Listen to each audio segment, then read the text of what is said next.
Tapi tengahnya dulu nih siapa nih? Kalau masih Xavi Iniesta masih bisa nembus parkir bus apa sih? Kalau gue sekarang ibaratnya bilang tanah sengketa, parkir tanah sengketa nih. Dembele masih butuh kita yang larinya kenceng.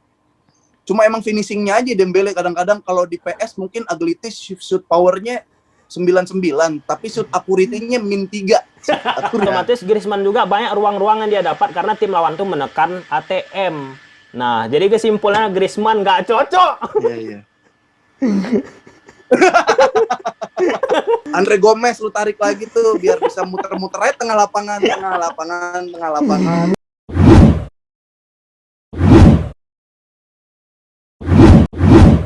Mau ngasih kabar yang nggak baik buat pendukung Barcelona sih. Dengan cara geser pala gue nih. Tuh. Udah gue tutup dulu. Udah. Iya. Jadi kalau ada decul yang baru mau keluar gue giniin nih. Tuh. Nih, luar biasa. Pemain favorit Bang, Lenglet. Mana ada. Gue Lemong Lenglet enggak. Gue pusing disebut namanya juga. Lemong Blunder Lenglet kalau gue sekarang nih. Gue kasih nama tengah Blunder. Lemong Blunder Lenglet. Iya, siap. Luar biasa. Jadi teman-teman perlu ketahui, ini pertemuan kita pertama Bang ya, diskusi gini kan. Yoi. Nah, sebelumnya nggak kenal Bang ya. Bener nggak kenal. Bener. Ini ngobrol juga baru pertama kan kita. Iya, ngobrol baru pertama. Jadi Bang, pas siang atau sore tuh, tiba-tiba Abang bahas Barca tampil tuh di beranda aku Bang. Aku klik lah. Terus itu sebelum kan aku udah tahu juga Abang kan dari TV kan Abang terkenal juga kan. Jadi aku nonton lah tuh Bang. Luar biasa lah apa yang Abang sampaikan tentang Barca. Sebelum kita lebih jauh Bang membahas Barca, apa yang sekarang ingin Abang sampaikan terlebih dahulu sebelum kita bahas lebih jauh tentang Barca sekarang nih? Apa mau Abang sampaikan unek-unek tahap apa kayak? Iya itu dia maksudnya. Kita memang saat pergantian pelatih, Kiki Setien diganti Ronald Koeman, kita memang dikeluarkan dari goa istilahnya kan, dari goanya Kiki Setien. Tapi sekarang dipegang Ronald Koeman, kita dimasukin lagi ke dalam sumur yang isinya buaya, isinya lumpur lapindo, isinya gitu ya, ada di bawah semua. Jadi saran gua sih sekarang kita lagi turunin ekspektasi aja buat mendukung Barcelona, tetap mendukung. Karena itu tim favorit kita, turunin ekspektasi aja biar nggak terlalu kecewa gitu kan. Karena ini masa kejayaan kita udah habis sih menurut gua. Jadi mesti ada pergantian entah apa yang dilakukan lah untuk kembali jadi Barcelona lagi. Sekarang jadi Jadi Bang ada Abang bahas juga di video Abang ya. Ya itu terkait tentang sistem juga. Tadi Abang sampaikan juga tentang pergantian pelatih Setien, Valverde, mulai sampai Koeman nih. Nah, jadi ada Abang sampaikan tentang sistem filosofi nih yang sebaiknya diubah nih Barcelona yang biasa nguasain bola, ya udah lepasin aja bola biar aja lawan. Gimana tuh Bang? Ya gitu, maksud gua kan filosofi mah tetap filosofi, cuma filosofi menurut gua kiasan aja lah. Intinya tetap skor akhir gitu kan. Ya selagi waktu itu filosofi kepake karena masih bagus. Ibaratnya kayak ada ini, dulu tuh Facebook lagi kenceng banget, Twitter masuk, Instagram masuk, Clubhouse masuk. Yang lama kegeser Facebook. Lu mau jadi Facebook terus, istilahnya gitu kan. Facebook ini udah kalah sama Twitter, sama Instagram mungkin sama walaupun masih tetap ada masanya di situ. Tapi ya lu nggak, kan sekarang tujuannya ini kita harus realistis hasil akhir kan, bukan permainan indah, gue bilang gitu kan. Lu mau menang ball position doang 82% lawan Cadiz tetap nggak menang. Ya kan yang dihitung skor, bukan tik-tak di lapangan doang. Maksud gua, harus ada pergantian semua. Barcelona udah nggak punya maksud gua udah nggak punya klub indikator klub bagus. Mental, strategi menurut gua sama fisik itu nggak ada di Barcelona sekarang, nggak ada.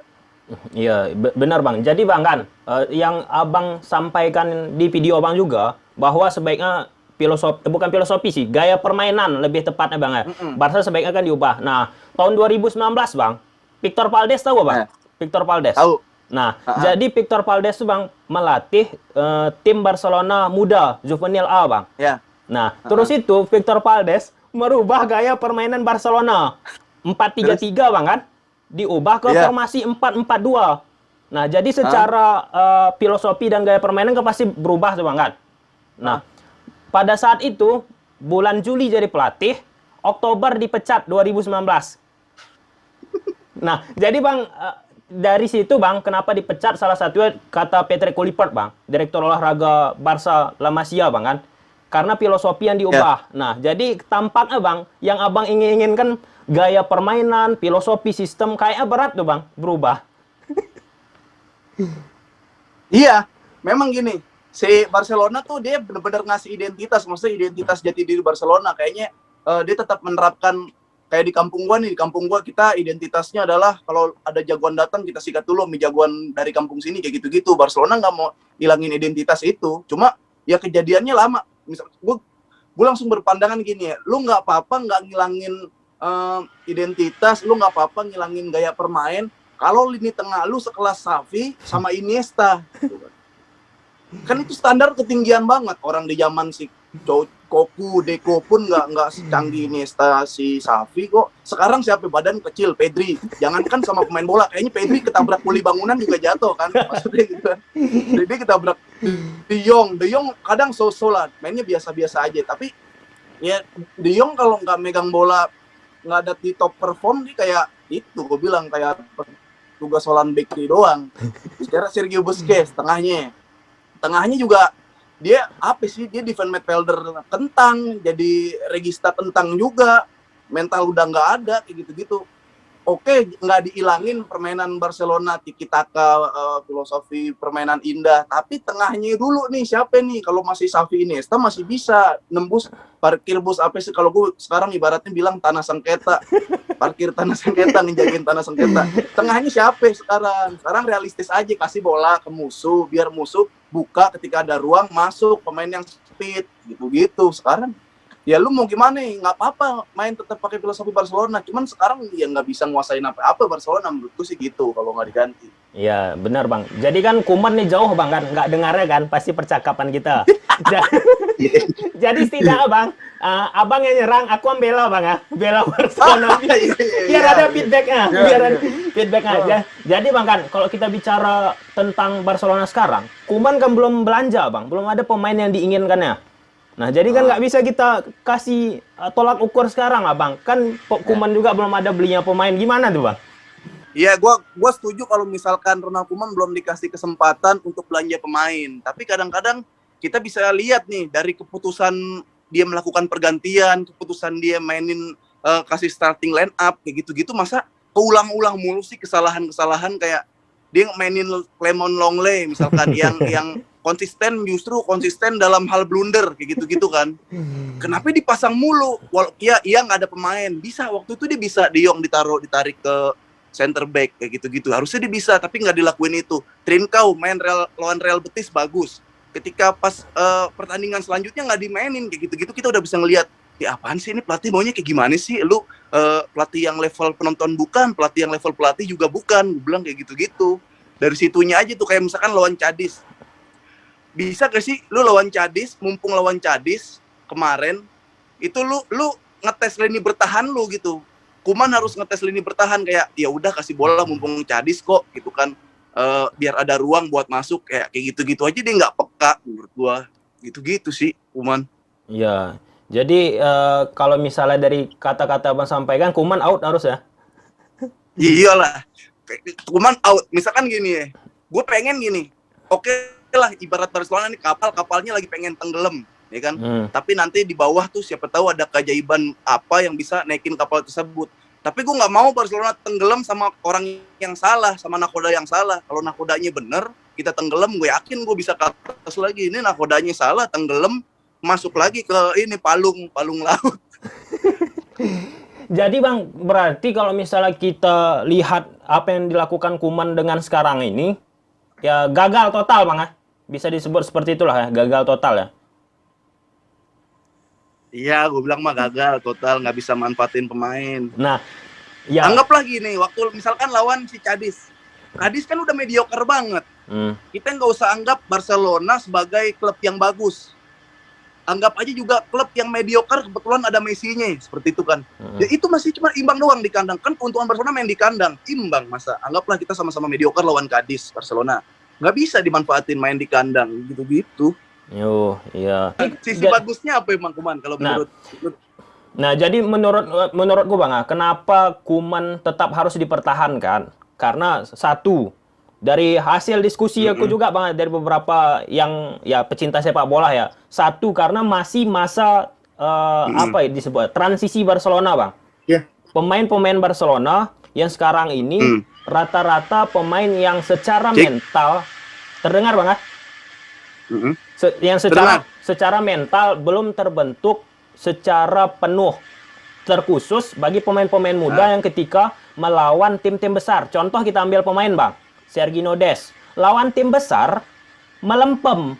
Lawan tim kecil, mediocre, ada tajinya. Nah, seperti itu harus dibentuk Bang. Itu yang pertama Bang. Menurut aku kenapa Koeman harus dipertahankan? Aku bela Bang. Belum tentu juga dari hatiku Bang. Mau juga aku Koeman. Jadi aku bela aja biar. Nah, selanjutnya Bang, kedua Koeman belum ada pemain yang dia miliki Bang. Gimana kita melatih tim, belum ada pemain yang kita rekrut sesuai kriteria kita. Nah, pemain-pemain ini kan sisa-sisa gimana Koeman gimana Koeman meracik untuk menjadi enak kembali, menjadi bisa digunakan agak sulit. Karena ya seperti yang kita ketahui Bang kan, kalau harus dikelola, diproduksi bagus lagi, perlu proses, nggak bisa instan Bang. Nah ya gitulah Bang. Bagus. Iya. Tapi kan ini, setidaknya jangan terlalu parah. Gitu kan. Kalau gue sih selalu itu buat nge-outin Koeman, setidaknya tidak terlalu parah. Lawan Paris, ya gue sengaja prediksiin menang Barcelona buat menghibur hati gue. Tapi gue sebenarnya tahu Barcelona akan kalah. Tapi jangan dibantai dong, coba gitu, gitu kan. Lawan Cadiz prediksiin menang tipis, tapi akhirnya seri kayak gitu. Jangan terlalu parah gitu-gitunya, gitu. Yang ya udah gue masih bisa mempertahanin lo. Kalau ibarat kita pacaran, gue masih bisa pertahanin lo nih. Ya sisi buruk lu ditambal dong, minimal diminimalisir. Ini enggak, yang udah kayaknya kita nggak bisa lanjut dah pacaran kayak gitu-gitu. Udah gitu-gitu sih gua. Ya, tapi Bang, Koeman ini dia ini kan memiliki akar yang kuat sama petinggi-petinggi Barcelona. Apalagi dia legenda Bang, harus kita hargai Bang, harus kita kasih dulu waktu. Sedangkan yang nggak legenda siapa? Pelatih-pelatih yang nggak legenda Barcelona dikasih waktu. Masa Koeman baru beberapa pertandingan nggak dikasih waktu? Kan gitu Bang kan? Justru gara-gara dia legenda, kita ngelihat kok goblok sih. Kalau Quique Setién gara-gara waktu mantan klub yang dibela ngalahin Barcelona, akhirnya Barcelona tertarik ngerekrut Quique Setién. Ya udah, belum tahu kita Quique Setién siapa gitu kan, paling cuma pelatih yang dapat lisensi sebagai pelatih. Ronald Koeman kan kita tahu dia legend. Kok goblok Barcelona gitu kan, jadi begini gitu. Lah lu legend gitu kan. Ya kayak Maradona di Argentina aja yang ngelatih Argen, aneh gitu kan Argentina. Justru karena yang pemain legend belum tentu jadi legend sebagai pelatih juga. Ya, tapi tetap aku bela Koeman Bang ya. Kita lihat nanti step selanjutnya bagaimana, apa yang dilakukan oleh Koeman. Dan ini juga saksi sejarah Bang. Mana tahu nanti endingnya Koeman buatnya treble Bang. Walaupun sangat-sangat sulit. Nah, selanjutnya kalau comeback gila sih treble. Nah, selanjutnya kita bahas Bang individu nih ya, pemain-pemain dari Barcelona. Terkhusus ya pemain-pemain dari berasal dari Prancis Bang. Lenglet, Griezmann, Dembele. Menurut Abang gimana tuh rekrutan pemain yang kita sebutkan tadi? Dia ada orang entah berantang nge-tweet bilang jual semua pemain Prancis. Coach Justin setuju, gue bilang. Ya, setuju. Semua pemain Prancis harus dibuang. Gue bilang, masa lu sama orang yang entah berantas setuju sih, gue gituin ntar kalau ketemu gitu kan. Tapi kita bahas dulu nih pemain Prancis yang ada di Barcelona. Iya. Kalau Lenglet hitungannya gue udah nggak anggap. Kalau Lenglet starting line up, gue nganggapnya Barcelona 10 orang. Bahkan pemain musuh yang 12 orang. Bener. Kalau lihat line up. Gue ngeliat nih starting line up. Ada Ronald Koeman pasti kayak mengabadikan Lenglet sebagai line up abadi kan. Pengennya tuh Ronald Koeman tuh. Udah gue nggak nganggap main 10 orang Barcelona Hmm. gitu. Nah kalau masalah Titi juga ada yang bilang gini, Titi tuh orang yang abis cedera nggak bisa langsung pulih, nggak bisa langsung ke permainan awalnya gitu-gitu. Gue bilang, nah ya kita nggak butuh lu pulih terus kita nungguin lu. Barcelona lagi jalan, Barcelona lagi berjuang, Barcelona bukan tim yang lagi nungguin Titi gitu kan. Masalah Dembele sama Griezmann ini masalah gaya bermain aja sih kan. Gue lebih curiga nanti kalau misalkan Griezmann dijual ketemu Barcelona, tapi klub yang Griezmann mainin itu main bertahan, Griezmann pasti bisa golin. Bukan perkara Griezmann jelek. Kita masih butuh kalau Griezmann main yang kencang, siapa lagi larinya selain Griezmann sama si Dembele menurut gua. Kalau Dembele buang pemain Prancis, tapi untuk Dembele sama Griezmann Barcelona masih butuh pemain yang lari, punya speed kayak Dembele. Siapa lagi yang serangan balik? Dulu masih ada Samido. Dulu masih ada Pedro waktu buat serangan balik misalkan. Dulu Alexis Sanchez masih kenceng, Neymar masih kenceng. Sekarang siapa? Sekarang kan ini atlet jalan 10.000 langkah Anlin semua main Barcelona. Gak ada yang kenceng. Kalau misalnya bicara tentang Griezmann, Bang, dia kan kencang larinya. Speed ada kan. Tapi kalau masalah dribble kayaknya kurang, Bang. Selalu umpan gitu. passing. Gue juga nggak tahu kenapa nih ya. Kenapa dia main di Barcelona tuh kalau jadi wing terlalu ke pinggir banget dah. Gue nggak tahu dah Barcelona apa auranya Messi tuh suruh sono lu jangan deket-deket gue lu. Gue nggak tahu tuh apa yang jadi gitu kan. Sama Griezmann setiap dapat bola dia selalu passing. Griezmann tuh ada yang bilang dia tuh bukan tipikal orang yang seneng pegang bola. Dia efektif. Dia kalau udah waktu lawan Atletico Madrid, biarin si Koke yang ngacak-ngacak, biarin si Gabi, biarin si Korea gitu-gitu yang ngacak. Gue bagian entah finishing atau bagian assist, bukan yang terlalu lama megang bola. Griezmann nggak terlalu terbiasa megang bola menurut gue. Tipikalnya kayak gitu. Nah kalau Dembele masih butuh kita yang larinya kenceng. Cuma emang finishingnya aja Dembele kadang-kadang kalau di PS mungkin ability shoot powernya 99, tapi shoot accuracy-nya -3.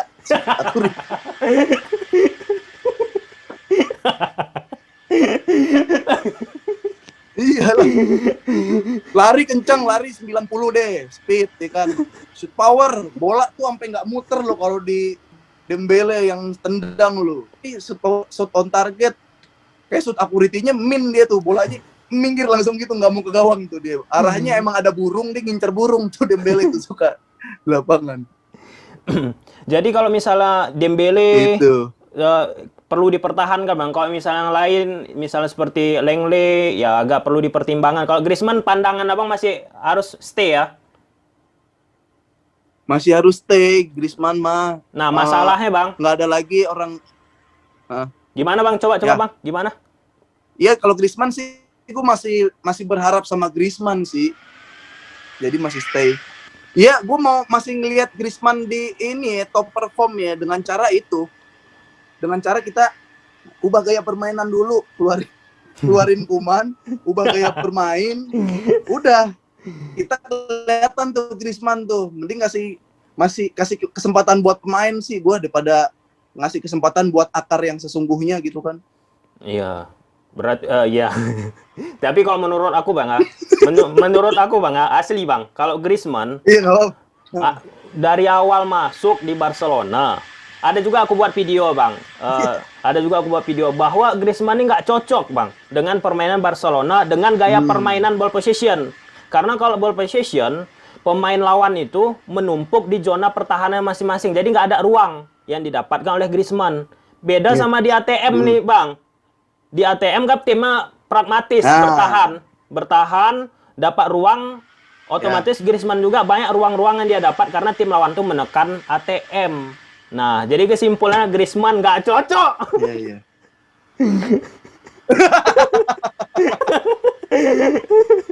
Wah, berarti lo masih pakai ideologi tiki taka ball position dong kalau bilang Griezmann nggak cocok.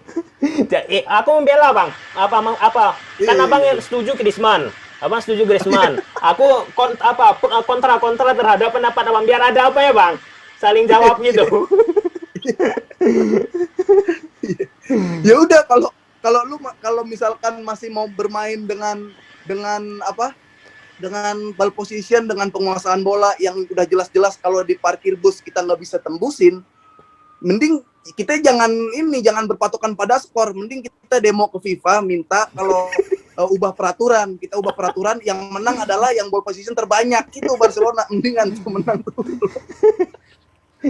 Dengan FIFA kita udah nggak bisa mampu nih skor nih, kita dapat tiki-taka nih, ya udah deh gimana kalau yang menang itu adalah ball position yang terbanyak gitu kan, dah baru dah tuh lu buang Griezmann, pertahanin si Ronald Koeman, ya kan, mainin Andre Gomez, lu tarik lagi tuh biar bisa muter-muter aja tengah lapangan,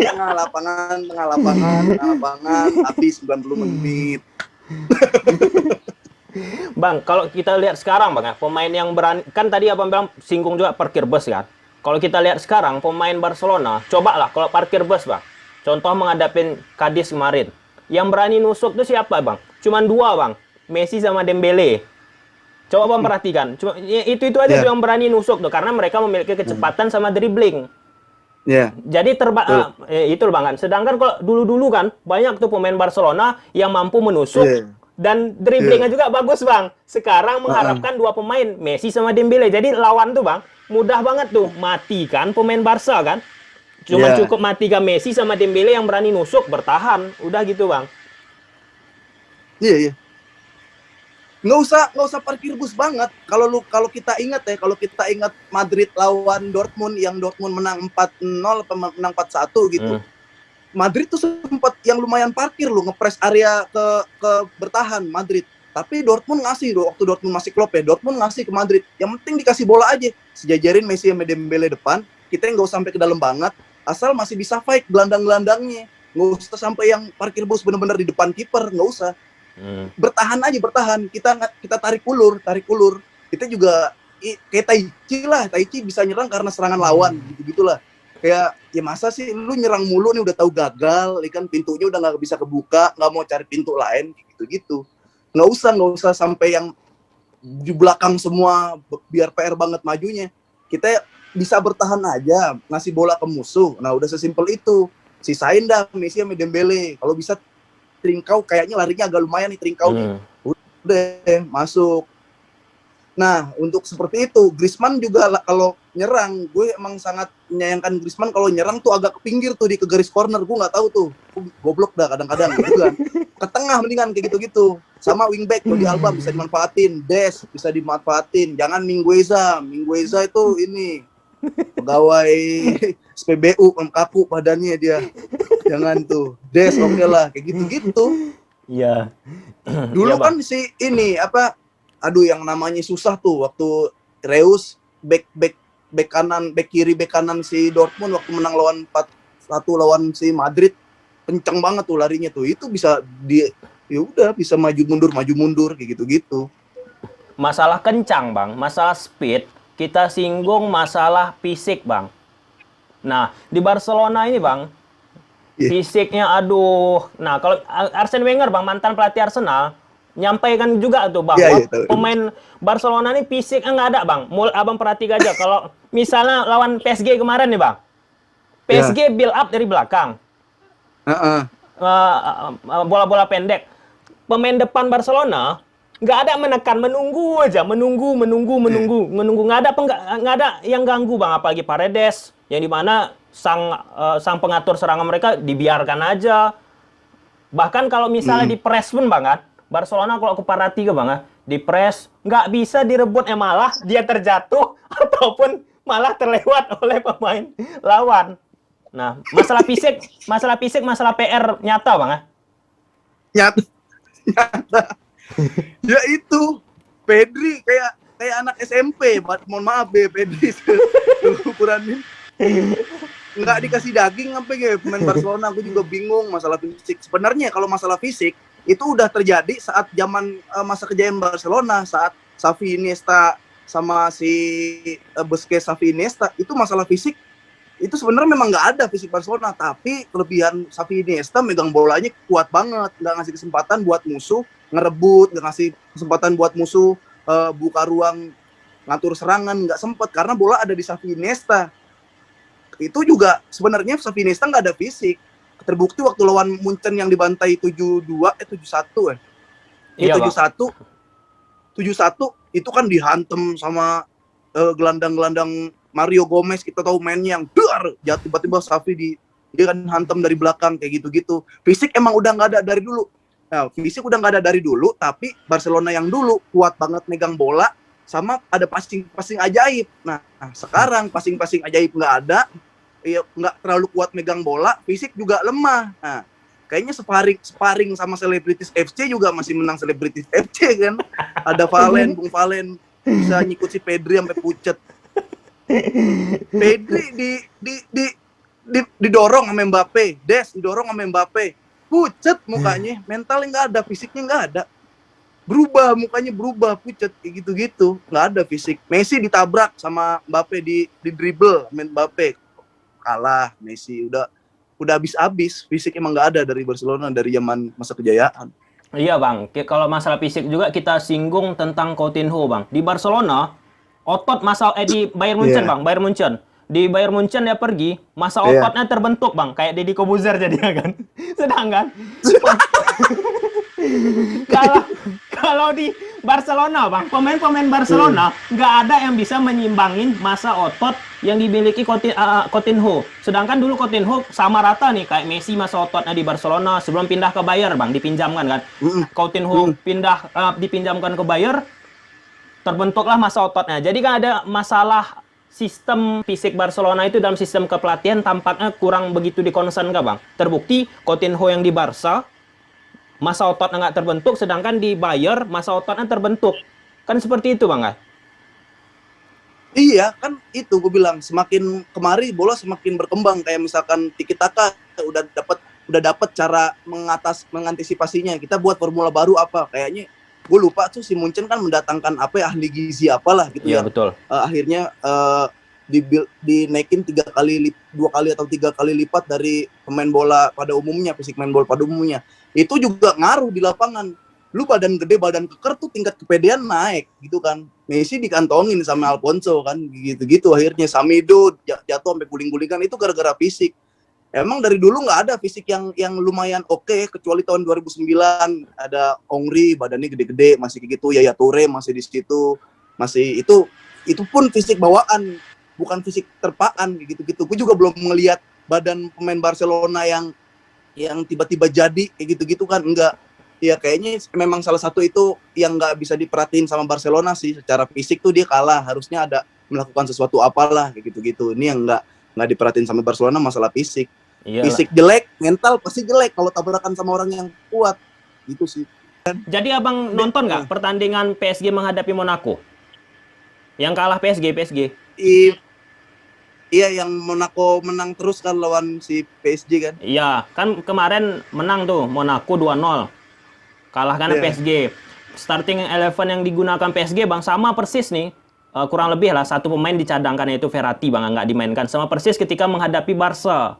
Nah, jadi kalau kita nonton, Bang, Monaco itu, yang dia andalkan, Bang, kelemahan Barcelona yang nggak ada sekarang. Kenapa Monaco bisa menang pada saat itu? Apa? Yang pertama, Bang, pemain orang tuh Monaco, fisik-fisiknya gede, Bang, besar.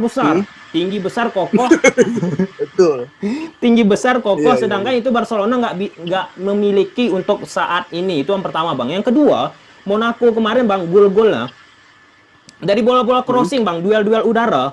Yang sedangkan Barcelona itu nggak bisa juga dimanfaatkannya untuk musim ini, Bang. Bahkan beberapa akhir musim belakang.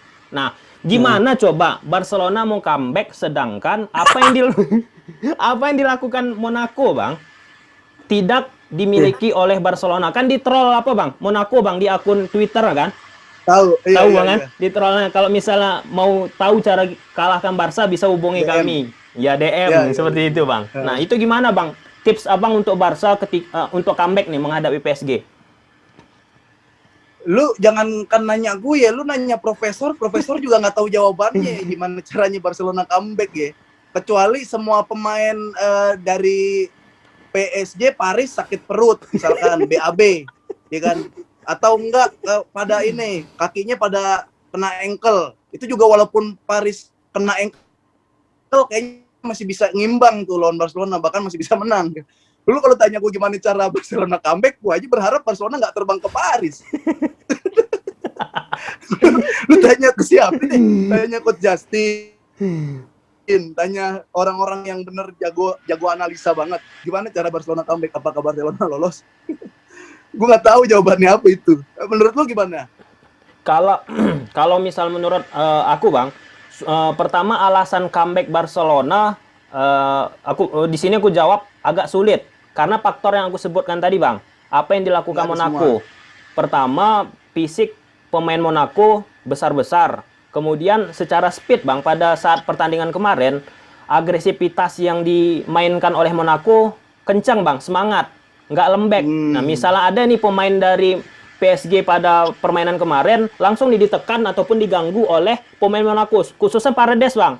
Paredes kemarin menghadapi Monaco Bang, langsung ditutup tuh. Sedangkan Barcelona membiarkan Paredes untuk memberikan umpan. Itu yang pertama. Yang kedua Bang, Barcelona perlu kita ketahui juga Bang, dari 107 corner kick Bang, corner kick yang langsung dilakukan Barcelona ke tengah lapangan, satu cuma berhasil cetak gol Bang. Itu pun yang cetak Lord Braithwaite lawan Dinamo Kiev.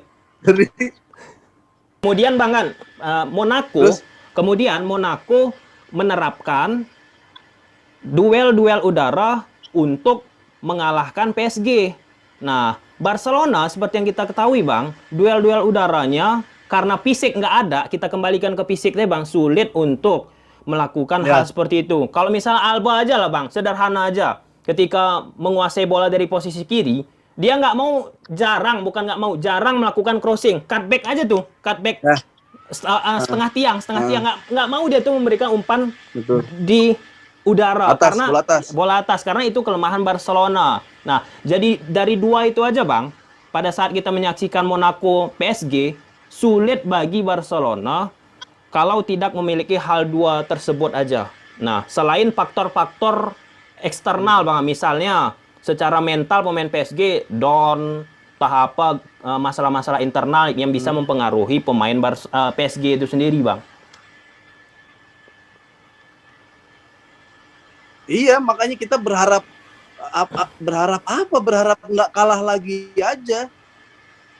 Masalah fisik emang nggak ada, fisik strategi nggak ada. Paling yang ada nanti Barcelona misal seumpama Paris kendor mainnya, ya yang ada Paris cuman parkir bus, Barcelona cuman main lagi di tengah, cuma kayak gitu-gitu doang. Nggak ada formula yang tepat. Dulu kan Fabregas bilang gitu. Saya waktu Fabregas di Barcelona ketemu Chelsea, saya berharap Chelsea melakukan penyerangan agar ada ruang terbuka. Tapi ya sekarang kalau masalahnya kalau diserang sama Paris nggak bisa nahan Barcelonanya kan, bukan Parisnya malah ada ruang terbuka, nggak bisa nahan. Makanya gue agak susah karena nonton Barcelona lawan Paris, jujur aja kita tuh deg-degan, dua-duanya deg-degan. Barcelona diserang kita deg-degan takut kebobolan, Barcelona nyerang kita deg-degan takut ke counter attack. Gimana nih kita di Barcelona yang main bola, kita yang disuruh olahraga jantung sebagai penonton kan, gimana itu sebagai decul tuh. Jadi ya nggak ada formula. Mungkin gini, gue berharap dengan fisik yang kurang sama pemain yang nggak terlalu ada di top level dunia, paling strategi chip ball gitu kan yang dilakukan waktu Barcelona lawan yang bola ngechip, bola diumpan. Itu juga pemain si Paris tinggi, Marquinhos tinggi loncatnya, si Kimpembe backnya juga tinggi, Kurzawa tinggi, di chip nggak bisa. Kedua, salah satu caranya adalah mainin sedekat mungkin ke arah kotak penalti Paris, baru dah tuh lu bisa diving, keluarin dah kemampuan diving lu. Iya, kayak gitu-gitu. Itu juga jarang buat nyentuh ke lini pertahanan sampai kotak penalti Paris. Jadi susah. Secara apapun nggak bisa gue. Barcelona gue berharap menang, nggak kebantai aja sih. Gue mendingan Barcelona. Kalau misalnya dari aku Bang, ya menanggapi apa yang Abang bilang, sebenarnya Barcelona juga bisa menang Bang. Ada beberapa cara yang bisa dilakukan. Nah, salah satunya yang paling simpel Bang ya, apa yang dilakukan oleh Monaco. Nanti mungkin bisa Bang nonton ya, kalau misalnya ada waktu Bang Monaco PSG. Salah satu yang mereka cara simpel Bang, matikan dulu Paredes Bang. Matikan Paredes sama posisi Mbappe di posisi sebelah kiri permainan PSG. Pada permainan kemarin, Bang, Monaco khusus tuh, Bang, untuk mematikan pergerakan Mbappe sama mengganggu Paredes. Karena Paredes nih umpan-umpannya ketika dia Paredes dapat umpan langsung direct ball, letakkan bola tersebut di belakang garis pertahanan lawan. Lari itu kencang tuh. Apalagi pemain Barca lambat tuh. Kenceng tuh, Ratu.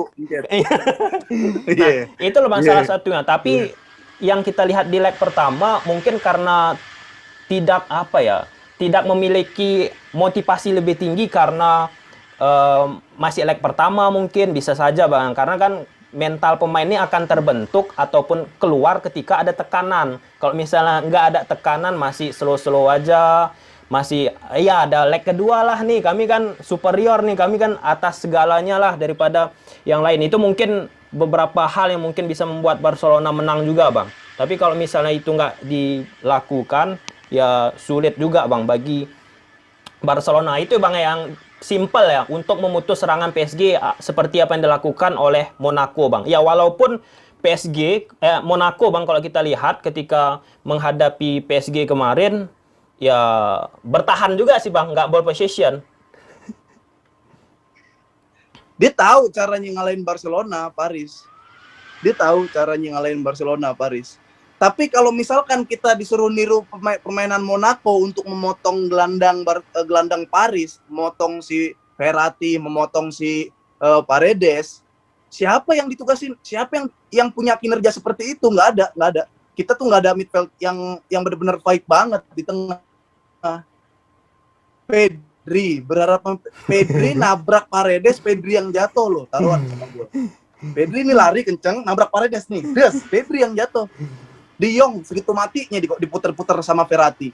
Verratti oper ke Paredes, Paredes umpan ke sono, umpan ke area Barcelona, Mbappe lari, udah Ter Stegen baca Bismillahirrahmanirrahim, mudah-mudahan kebobolan. Gitu aja terus. Barcelona nyerang terus, nggak dapat ruang, Paredes, dapat bola, lempar ke depan. Udah, Ter Stegen, anjing, gue lagi dah nih salahin, aduh. Lenglet, bilang jadi teman malah sebenarnya lu musuh kali ya, Lenglet ya, padahal begitu, susah.